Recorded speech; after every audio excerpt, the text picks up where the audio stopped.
오늘의 플러스, 칠광구를 둘러싼 일본의 속내와 우리의 선택지를 알아봅니다. 국제법 전문가이신 아산정책연구원의 심상민 선임연구위원 모셨습니다. 어서 오세요. 안녕하세요. 예, 한일 공동개발협정의 종료에 대해서 말하기 전에 우리가 배경 먼저 살펴봐야 될 것 같은데요. 사실 일본과 이 협정을 맺은 지는 상당히 오래됐다고 들었습니다.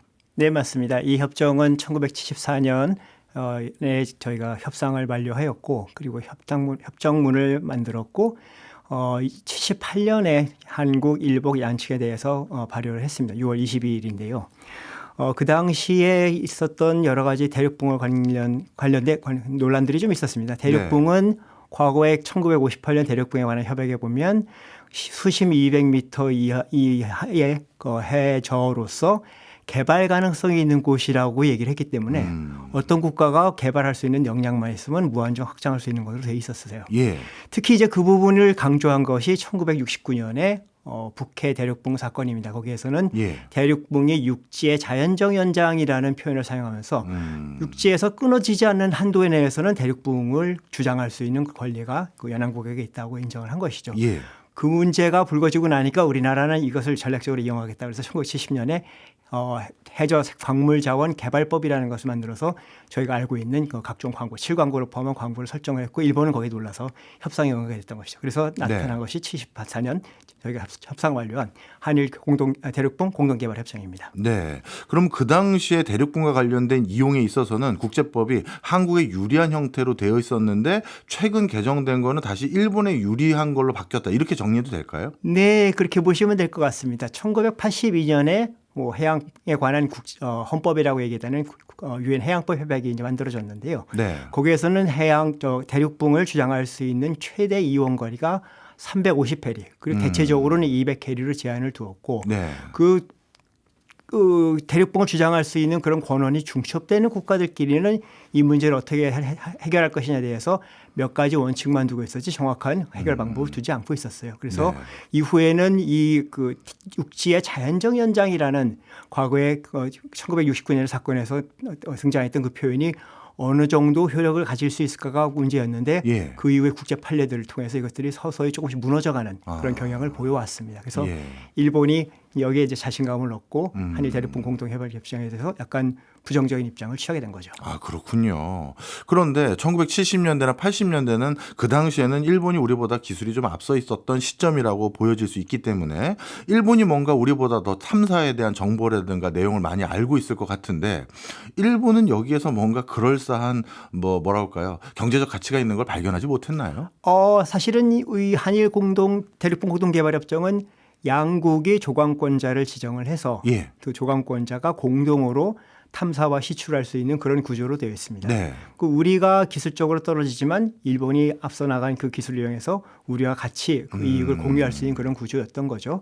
그리고 이 지역의 그 경제적 가치에 대해서는 1969년에 에머리 보고서라는 것을 통해서 이 지역에 세계 최대의 석유가스가 매장되어 있을 가능성이 있다라고 얘기를 한 보고서가 있는데 이것은 사실은 많은 부분 기술적인 좀 한계가 좀 있는 그런 보고서입니다. 그래서 정확한 것은 파봐야 하는데 저희가 시추를 공동으로 한번 해본 적이 있습니다. 근데 그때 결과가 그렇게 좋지 않았어요.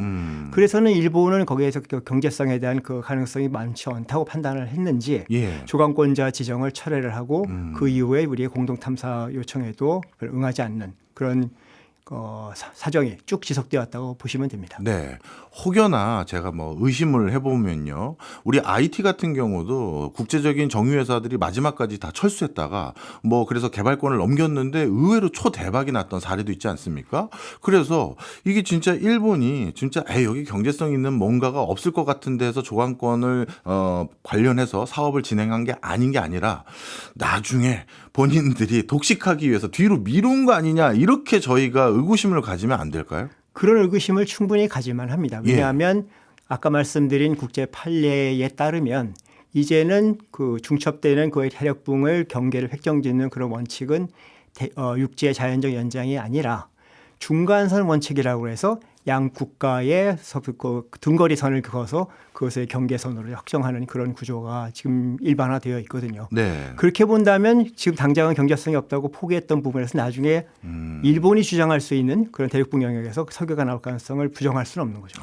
그런 가능성을 노리고 있다고 충분히 생각할 수 있습니다. 아, 그렇군요. 그러면 일본과 한국 말고도 이렇게 대륙분과 관련된 국제 관련한 법규가 바뀌어서 뭔가 분쟁 소지가 있는 국가들이 또 있을 것 같은데 다른 나라들은 어떻게 처리하는지 궁금합니다. 두 가지 경향을 보인다고 보시면 됩니다. 하나는 분쟁이 계속 지속되고 있어서 네. 아무런 해결을 보지 못하고 계속 그 논란만 지속되고 있는 그런 경우들이 있고요. 그런 지역들 저희가 이제 경계 미획정 대륙붕이라고 부르는데 그런 국가들이 제법 있습니다. 예. 유럽 같은 경우는 아드리아해가 이제 대표적인 것이고 최근에 해결됐습니다만 이제 바렌치아라고 해서 핀란드와 그 러시아 간의 그 바다에서도 그런 분쟁이 지속되어 있는 적이 있었고요. 네. 또 하나의 경향은 국가들끼리 합의를 통해서 이러한 그 대륙분 경계 획정을 재판소가 해달라고 재판소 요청하는 그런 사안들이 있습니다. 그것이 네. 분쟁의 평화적 해결에 많이 도움이 된다고 이제 생각들을 하는 것이죠. 네. 그렇게 해서 된 경우들이 제법 있고요. 예. 가장 최근에는 루마니아와 우크라이나의 그런 분쟁의 대륙분 경계 획정 사건 같은 경우에 재판소가 직접 경계를 지어주기도 했습니다. 이런 사례들은 그것 말고도 종종 또 있고요. 예. 그렇다면 이번 달 22일 한일 공동개발협정이 한쪽이 일방적으로 종료합니다라고 통보하는 시점이 이때라고 들었는데요. 네. 우리 박사님께서 보시기에는 일본이 종료를 통보할 가능성이 매우 높죠?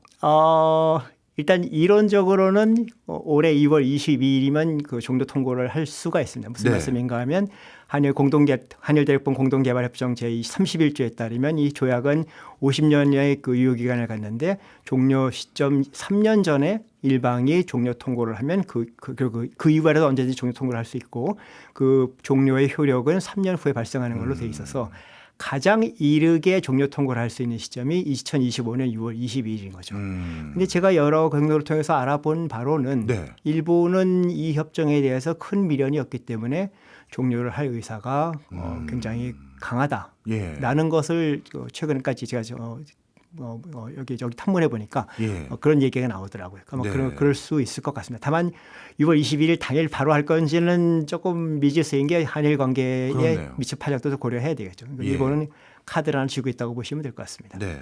그러면요. 앞서 해외 사례 말씀 주셨는데 일본이 일방적으로 종료를 어느 시점인지 모르겠습니다만 통보를 하면 우리가 거기에 대해서 불복한다든가 그러지 말고 우리도 이거에 대해서 국제사법재판소라든지 뭐 이런 절차를 통해서 다시 좀 논의를 해보자. 이렇게 얘기하면 좀 달라질 수 있는 여지가 있습니까?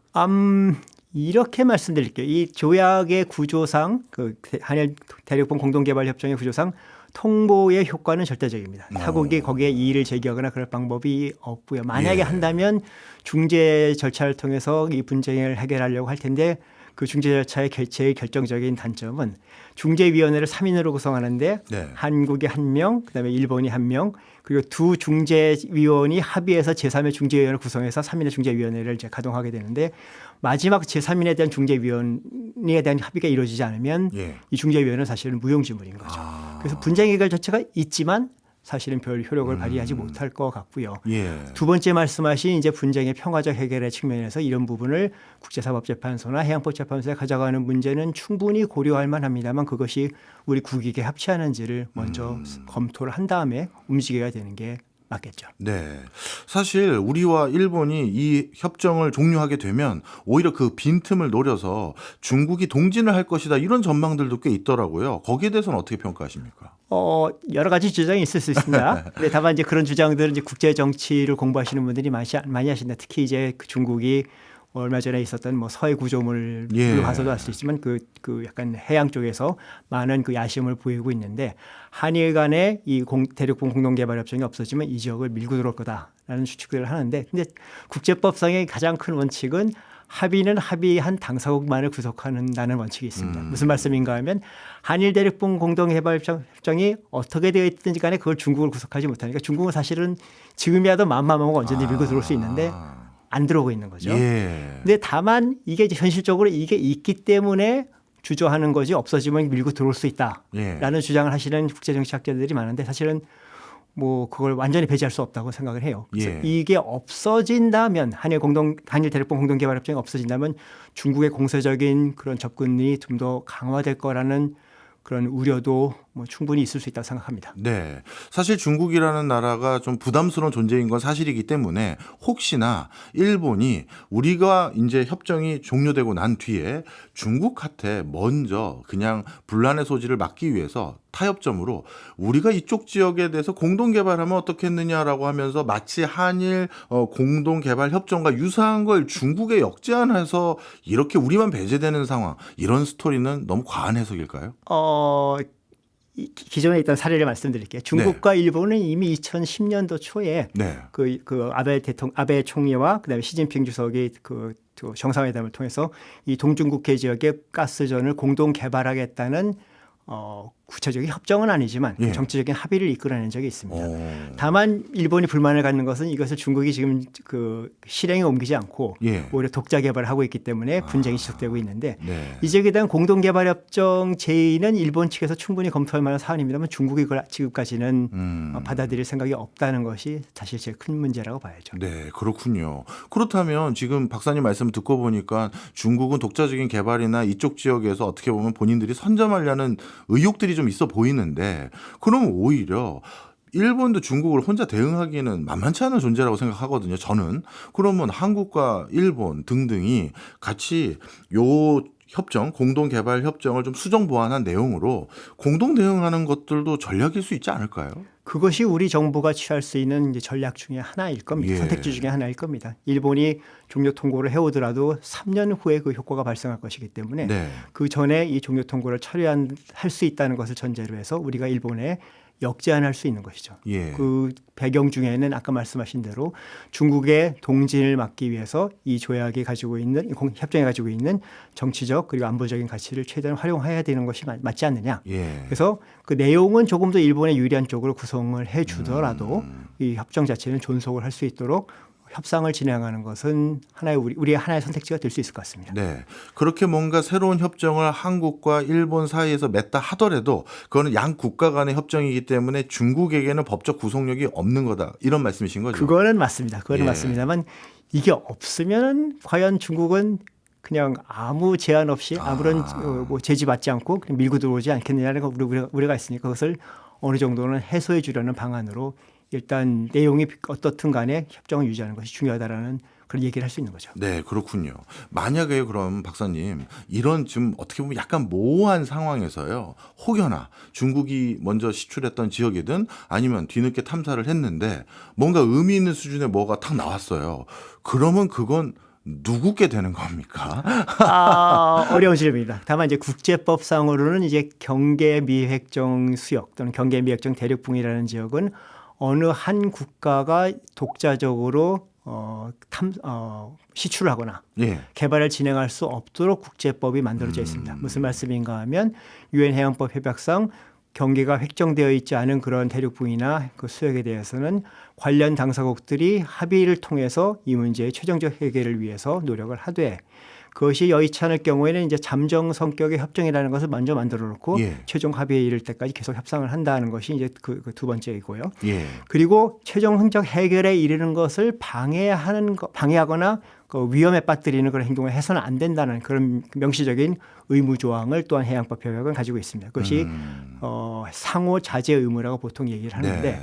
그 상호 자제 의무는 국제법상 특히 국제 파해상 약간 그 케이스를 분석을 해보면 이것은 해양 환경의 영구적인 변화를 초래하는 그러한 행동들은 네. 그러한 자제 의무 위반으로 이미 판단이 내려진 바가 있습니다. 예. 그래서 한 국가가 독자적으로 이 지역을 시추하거나 독자 개발을 한다.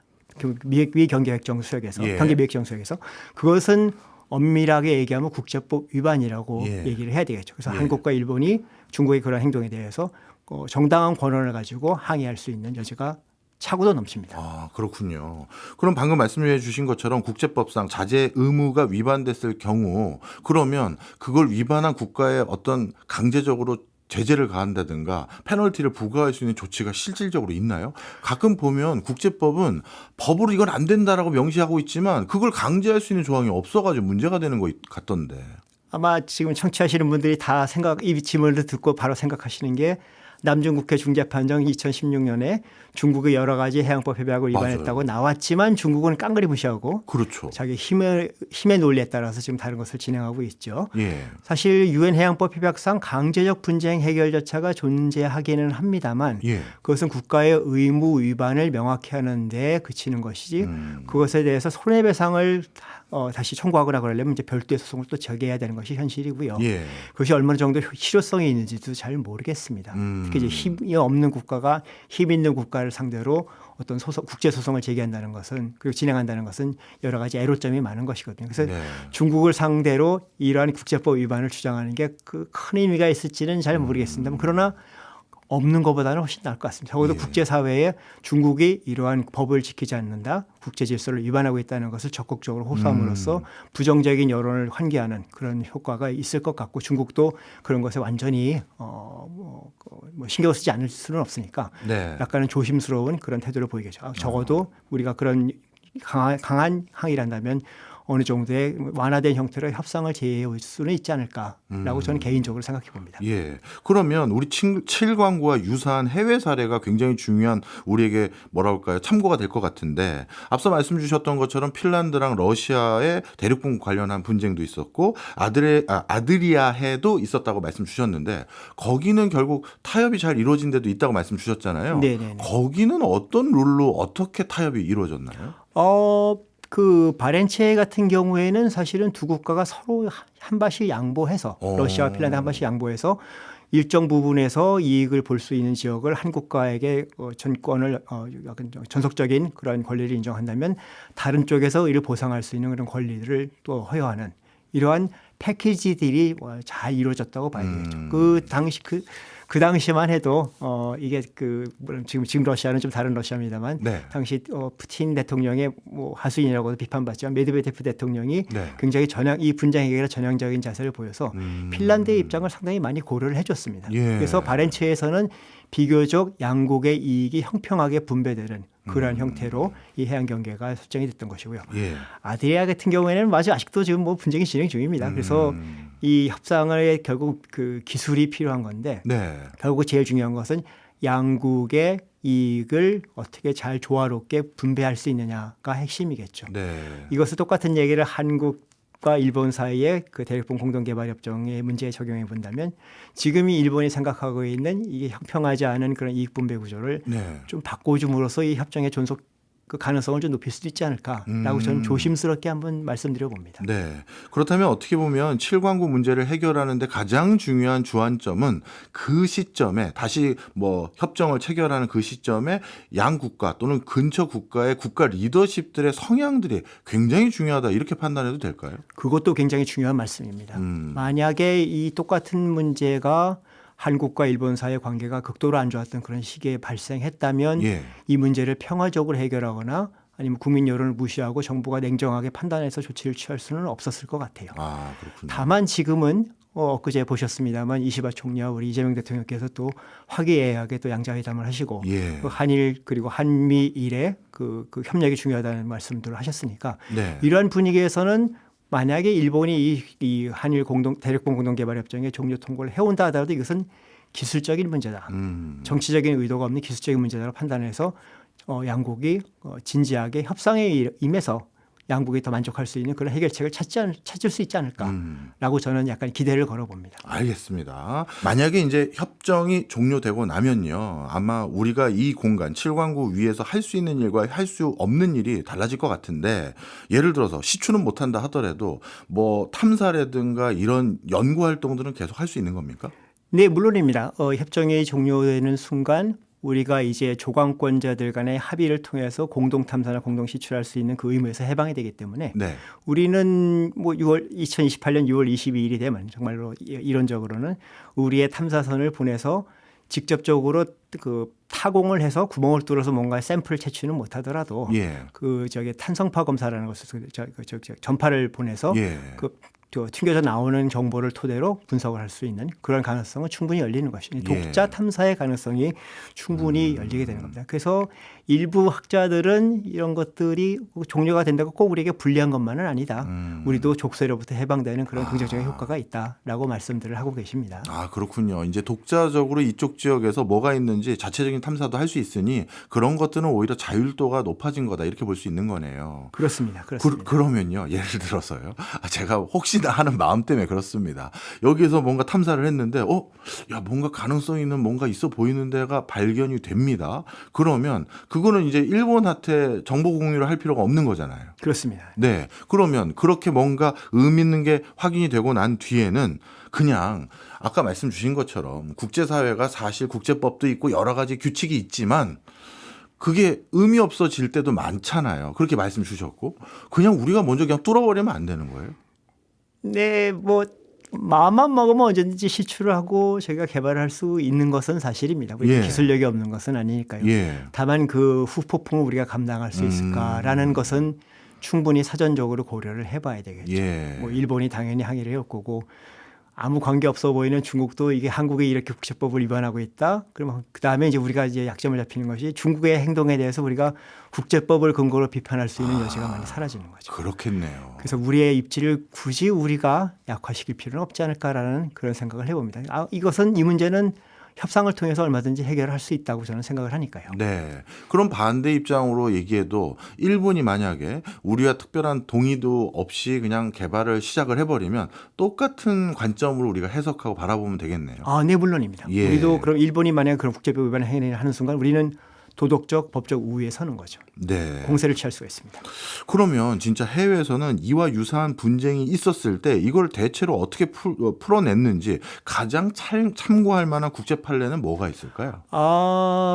많은 경우에는 이제 분쟁 해결이 된 경우들만 이제 말씀드리는 겁니다만 두 국가가 합의로 그 해상의 경계선을 대륙붕의 경계선을 그어달라고 재판소에 요청을 하는 경우들이 있고요. 그 재판소는 그런 요청을 받았으니 국제법에 기해서 이것을 가장 양국의 형평한 방식으로 경계선을 그어주는 그런 역할들을 했습니다. 그래서 분쟁이 만족스럽게 해결된 경우들이 많고요. 다수 있고요. 많다고 하시기도 그렇지만 대표적인 것이 1985년에 몰타와 리비아 간의 대륙붕 경계백정 사건이 있는데 역시 이 사건에서 국제사법재판소가 이 문제를 담당해서 경계를 획정을 해줬고요.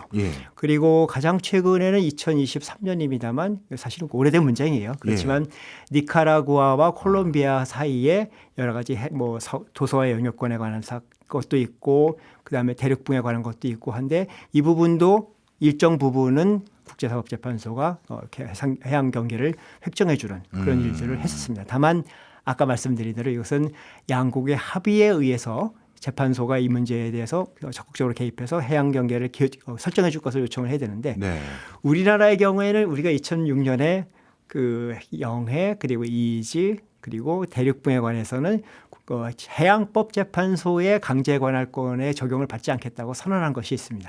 그래서 우리나라는 만약에 이 문제를 합의해서 가져가려고 해도 우리가 그 선언을 철회하지 않는 이상 해양법 재판소에 가져가는 것은 불가능하고요.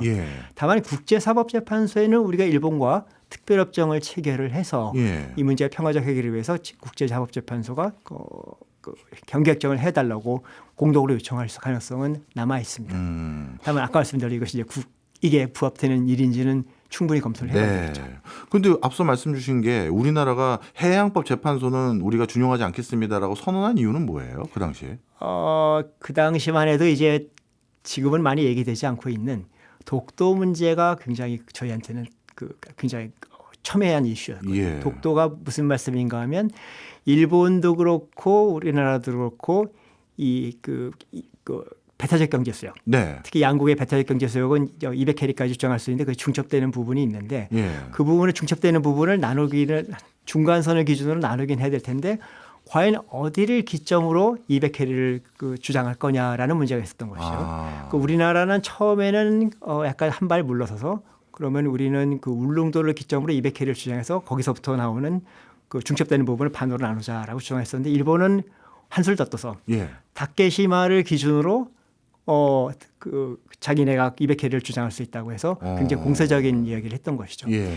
이것이 이제 분쟁의 소지가 발생을 할 것 같으니까 네. 우리나라는 우리가 이 유엔 해양법 협약의 당사국이긴 하지만 강제적 관할권에 관해서는 적어도 아까 말씀드린 그 배타적 경제수역 대륙붕에 관한 강제적 관할권에서는 제가 배제 선언을 할 수 있거든요. 그래서 일본에 의해서 우리가 강제적으로 재판소에 끌려가는 것을 막기 위해서 그런 선언을 한 배경이 있습니다. 네, 그렇군요. 다만 그것이 지금 이제 대륙붕 그 경계협정 문제에 있어서 약간 저희가 불편을 초래한다고 봐야죠. 아, 그렇군요. 다른 관점을 이제 우리가 좀 생각하다 보니까 그런 판단들을 하게 됐던 것이군요.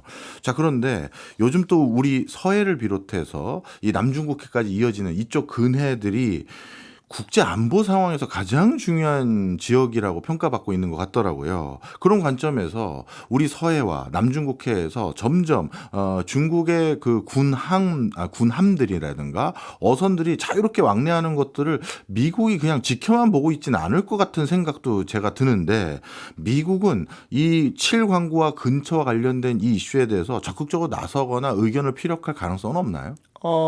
이렇게 말씀드릴 수 있겠습니다. 올해 초에 미국의 그 국제 전략 문제 연구소라는 CSIS라고 제가 약칭합니다만 거기에서 한일 그리고 미국이 함께 참여한 그런 이제 공동 국제 세미나를 한번 개최한 적이 있었어요.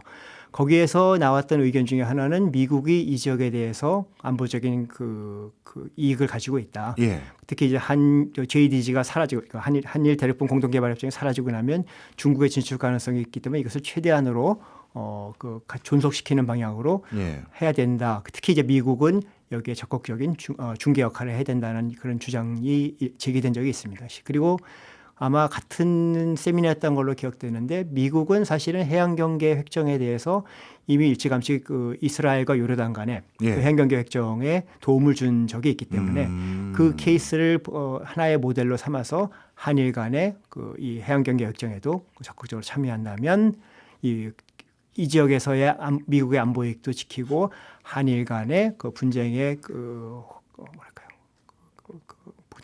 촉발 이런 것도 막을 수 있는 그러한 가능성이 생긴다는 주장을 했었습니다. 그렇군요. 충분히 경청할 만한 가치가 있는 것이고요. 다만 이제 미국이 이 문제에 대해서 중개 역할을 한다고 한다면 아마도 이제 국제 판례상으로 얘기되고 있는 중간선이라는 것을 그 하나의 그 협상의 단초로 삼을 텐데 그것은 사실은 일본이 주장하고 있는 것과 많이 이제 겹치는 부분이 있어서 자칫하면 미국이 일본 편을 들어준다는 오해를 살 우려는 있을 것 같습니다. 거기에 대해서 우리가 어떻게 대응할지는 또 한번 치밀히 한번 검토해 봐야 되겠죠. 네. 사실 만약에 그렇다면 뭐 미국까지 좀 끼어들어서 미일 이렇게 해서 이쪽 지역에 대해서 자연 탐사뿐만 아니라 또 전 세계적으로 광구 개발에 있어서 미국이 가장 앞선 것도 사실이긴 하니까요. 같이 삼자가 뭐 하는 그런 사례도 가능할까요? 이렇게 말씀드릴 수 있겠어요. 한일 간의 어떤 형태로든 이 지역에 대한 그 경계 획정이 이루어진다면 미국의 앞선 자본과 기술력을 저희가 활용할 수는 있겠죠. 우리에게 확보되어 있는 대륙붕에는 미국 기업들에게 그 일종의 라이센스를 줘서 그 지역을 개발하고 그 이익을 분배하는 그런 형식으로 우리가 들여야 하는 자본 비용을 줄인과 동시에 또 역시 위험 부담도 줄일 수 있는 그런 가능성이 있겠죠. 일본도 아마 똑같은 그 조치를 취할 것 같습니다만 그것은 해양 경계 획정이 대륙붕 경계 획정이 일어나고 난 다음 일이니까 지금으로서는 충분히 검토하고 고려를 하되 실행은 경계협정이 이루어진 다음에 해야 된다는 것을 항상 염두에 두고 있어야 될 것 같습니다. 네, 사실 중국의 근해들을 가만히 보면 일본과는 생각구열도 그리고 필리핀뿐만 아니라 베트남 여러 지역의 국가들과 영토 분쟁, 해안선 분쟁을 지금 하고 있는 상황이지 않습니까? 그 과정에서 뒤에서는 좀 미국이 푸시하는 게 아니냐라는 게 또 중국의 시각이더라고요. 그렇다면 이쪽에도 지금 자꾸 중국이 뭐 서해안에도 뭔가 뭐 봉을 박는다든가 이런 적극적인 행보를 하고 있으니까 오히려 미국이 더 적극적으로 중국을 배제하면서 한국이든 일본이든 나머지 지역도 마찬가지고요. 중국을 봉쇄하기 위해서 좀 더 공세적으로 이쪽 지역에 대해서 타협을 볼 수 있는 그 중재자 노릇을 할 가능성은 없을까요? 가능성이 있어 보입니다. 다만 그것은 이제 미국 행정부가 지금 트럼프 행정부가 그 인도 태평양 전략이라는 것을 완성을 하고 그 한 부분으로서 이 동북아시아에서의 해양 전략을 또 이제 구체화했을 때 가능한 얘기인데 지금 트럼프 행정부가 아직까지도 정책 고안 중인 것 같아요. 네. 그래서 큰 흐름은 나와 있지만 구체적으로 어떤 액션 아이템이 있는지는 아직 밝혀지지 않았는데 그런 것들 오히려 우리가 역제안할 수 있는 가능성도 있다고 보입니다. 네. 이 지역의 해양 안보라든지 지역의 안정을 위해서 네. 우리가 이 동중국해 그리고 한국과 일본 사이의 그 대륙붕 문제를 적극적으로 미국이 어필해서 이 부분에 대한 평화적 분쟁 해결을 좀 도와달라고 요청할 수 있겠죠. 그러면 그것이 자연적으로 중국에 대한 견제로 활용될 수 있으니까 네. 그것은 저희가 하나의 카드로서 생각해 볼 만할 것 같습니다. 지금까지 이제 박사님 말씀을 이제 종합해 보면요. 참 이게 안타까운 일이지만 국제사회는 진짜 또 힘의 논리가 계속 좌우하고 있는 세상이구나라는 생각이 또 근저에 깔려 있는 것 같습니다. 그런 상황에서 혹여나 그런 사례가 있을지 해서 여쭤보는 건데요. 다소 국력이 약한 국가가 근처에 국력이 강한 국가가 있음에도 불구하고 이런 영해라든가 영토 분쟁을 굉장히 슬기롭게 대처해서 자국의 국익을 지켰던 사례들이 있다면 혹시 그 원동력은 어디에 있었었는지가 궁금하네요. 있을까요? 어려운 질문입니다. 어려운 질문이지만 제가 이제 믿고 있는 말을 말씀드리는 건데 약소국일수록 국제법을 잘 알고 그것을 적극적으로 활용하는 것이 중요하다고 말씀을 드려야 될 것 같아요. 네. 강대국들은 법이 아니어도 쓸 수 있는 도구들이 많은데 네. 약소국, 우리나라가 이제 중견국이라고 얘기합니다만 그 주요한 강대국에 비해서는 힘이 약한 것이 사실이니까 그런 경우에는 국제법을 적극적으로 잘 활용을 해서 우리의 국익을 지킬 수 있는 방법으로 써야 되겠죠.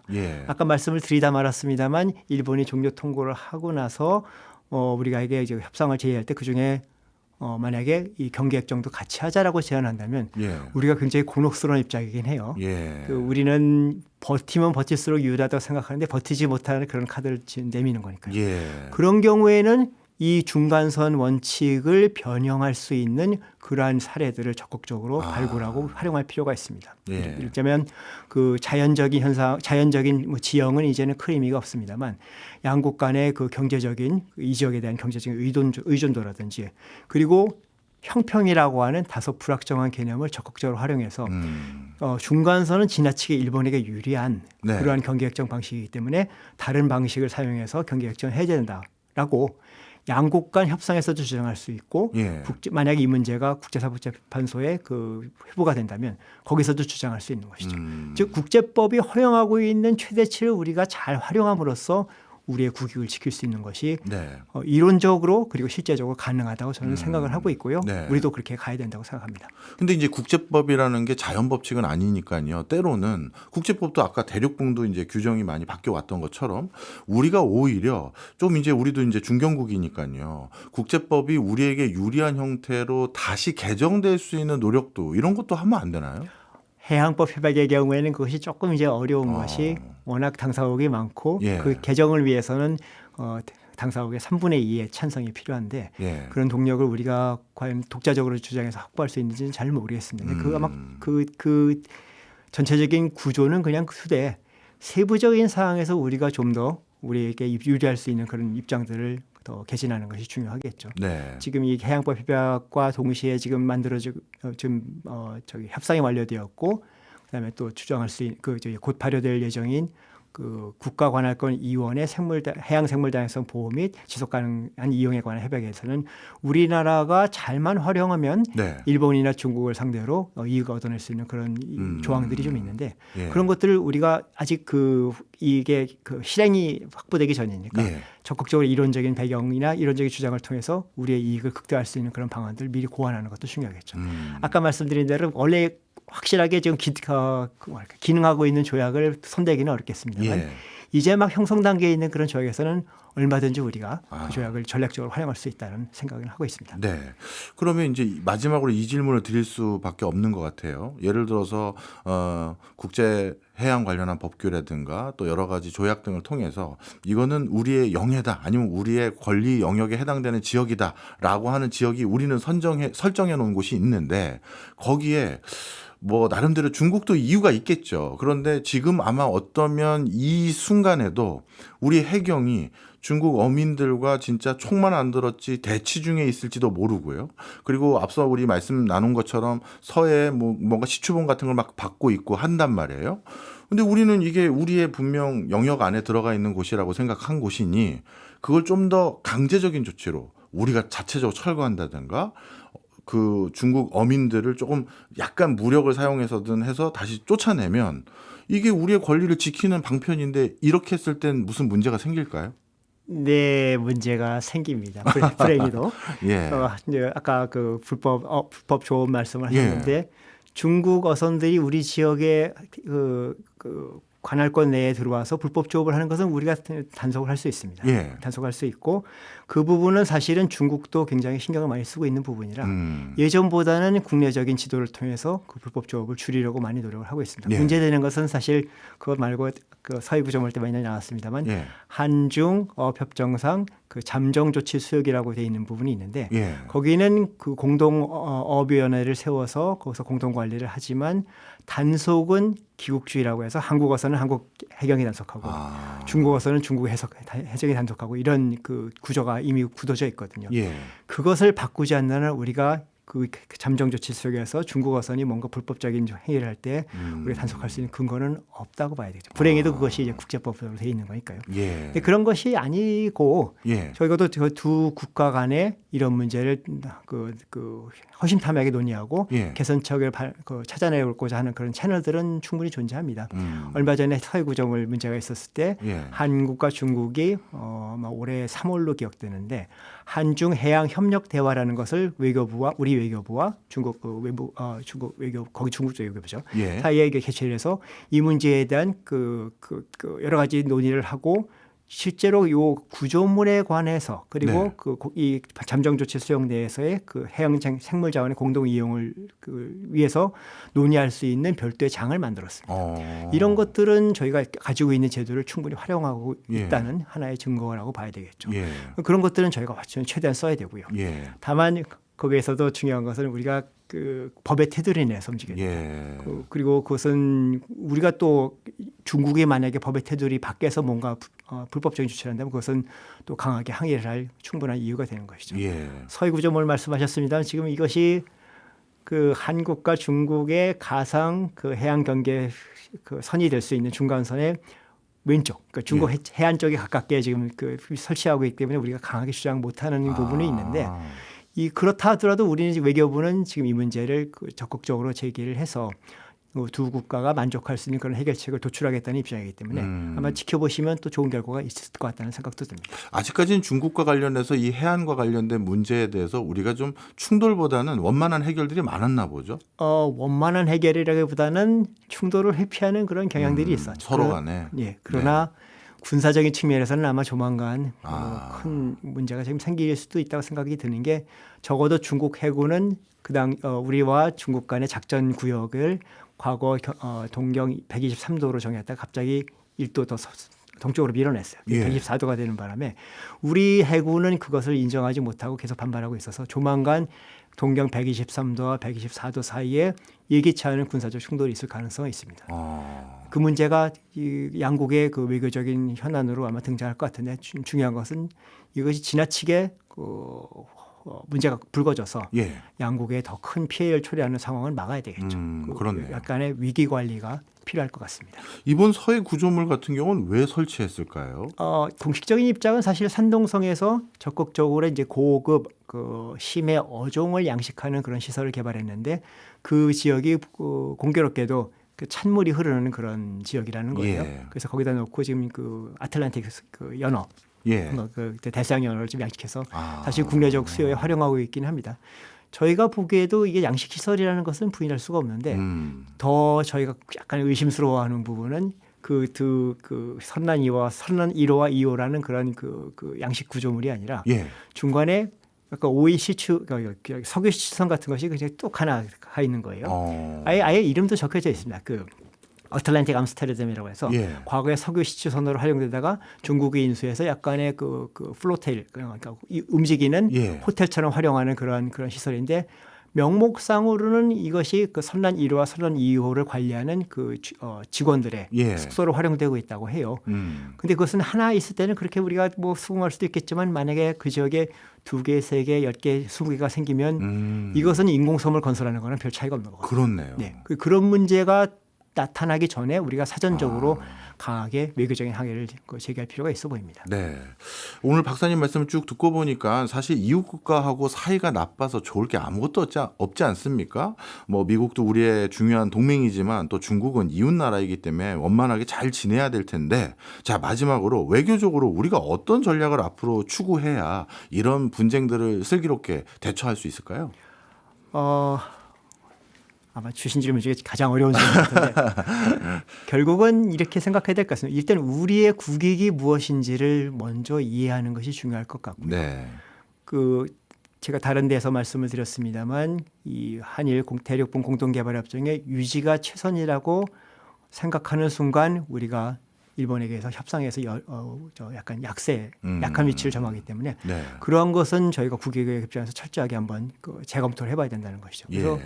최악의 경우에는 협정이 종료되더라도 우리가 얻을 게 있다는 생각으로 협상에는 우리가 적어도 밀리지 않는 그런 이론적 지식을 가지고 더 임해야 될 거고요. 네. 그러나 또 하나의 중요한 것은 국제법의 테두리 내에서 분쟁은 평화롭게 해결한다는 원칙을 또 견지를 하면서 국가들과 협의를 해나가고 필요가 있다면 정말로 그 실무진에서 해결이 될 수 없는 그런 문제들이 불거진다면 그것은 결국은 국가의 정상들 간에 허심탄회한 논의를 통해서 문제 해결의 신발을 찾을 수 있지 않을까.